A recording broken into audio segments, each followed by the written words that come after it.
जाहिर है अब 11 और 12 की नवंबर एज आई डिस्क्राइब्ड अर्लियर बड़ी इंपॉर्टेंट होने जा रही हैं, तो क्या जो सवालनामा पेश कर दिया गया, फराहम कर दिया गया है, आप लोग मुतमईन कर पाएंगे अदालत को? जी, मेरे ख्याल में तो उसमें केस में बात ही कोई नहीं है। हम तो बड़ी देर से ये बात कर रहे हैं कि ये पाकिस्तान की तारीख में पहला ऐसा केस है 190 मिलियन पाउंड वाला, जिसमें पैसे सुप्रीम कोर्ट के पास जमा हैं, उस पे इंटरेस्ट सुप्रीम कोर्ट में आ रहा है, उन्होंने आगे इन्वेस्ट किए हुए हैं। और यहाँ पे तो बड़े बड़े गबन जो पैसे लोग उठा के अपने घरों में ले गए, उनका आज तक सवालों का कोई जवाब नहीं आया है। ये तो पैसे वैसे ही पाकिस्तान में मौजूद है और सुप्रीम कोर्ट के पास मौजूद है। और इसमें केस में it was an open and shut case. It took very long, but I think ये अब कंक्लूड होगा और ये फेवरेबल कंक्लूजन ही होगा अगर ये लॉजिकल हुआ तो।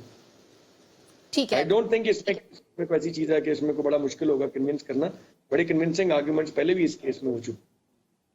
अच्छा ठीक है, आपकी राय से शायद आमिना जो है वो इत्तेफाक नहीं ना भी करती हूँ। आमिना, आप क्या कहेंगे इस पे? आपको क्या लगता है कि पाकिस्तान तहरीक इंसाफ, खासतौर पर बानी पीटीआई और उनकी अहलिया, जो सवालनामा फराहम किया गया है, आपकी पर्सनल इस पे क्या राय है कि मुतमईन कर पाएंगे अदालत को? एक तो पहली चीज ये है कि मैं ये समझती हूँ हम लोग अनलाइक पीटीआई गवर्नमेंट की और पीएमएलएन की एज अ पार्टी हमेशा से ये पॉलिसी रही है कि हम जजमेंट जुडिशरी को रिस्पेक्ट करते हैं और हम उनका जो भी केस का फैसला आएगा, पहले तो मैं समझती हूँ कि हमें इस तरीके से इस चीज नहीं करना चाहिए। जो कुछ इन्होंने किया है इनको भी पता है और ये सिर्फ 190 मिलियन पाउंड की तो बात नहीं है। और जो जो चीजें इन्होंने की, तोशा खाना में इन्होंने जो कुछ किया, मतलब मुल्क के अंदर इन्होंने सोचा है कि कहीं पे कोई जरिया पैसे बनाने का रह ना जाए जो इन्होंने छोड़ा हो।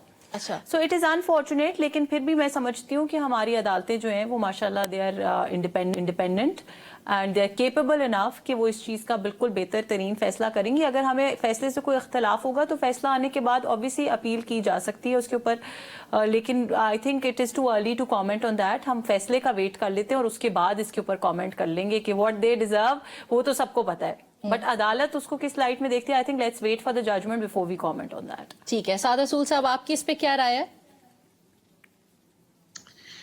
देखिए, फैसलों का मुकदमात का के फैसले हतमी फैसले होने चाहिए। सबसे पहली तो बात यह है कि ये मुकदमात जितनी देर से ज़ेर इल्तवा हैं, कोई वजह नहीं है कि ये तमाम मुकदमात इतनी देर से अदालतों के अंदर, इन्वेस्टिगेशंस के अंदर, रिमांड के अंदर लोगों को देर से इसके अंदर रखा जाए। आपने जो भी फैसला करना है कानून के मुताबिक, शवाहिद आपके पास हैं, इन्वेस्टिगेटिव एजेंसीज आपके पास हैं, आप शवाहिद पर अदालत से एक फैसला करवा लें।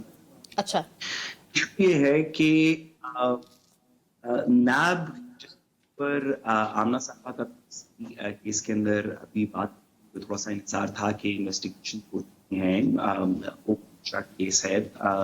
पाकिस्तान तहरीक इंसाफ नेचुरली साहब के पर्सपेक्टिव के अंदर ये कह रही है कि कोई शवाहिद नहीं जुड़ी है कि इस नतीजे में यहाँ पहुंचा केस।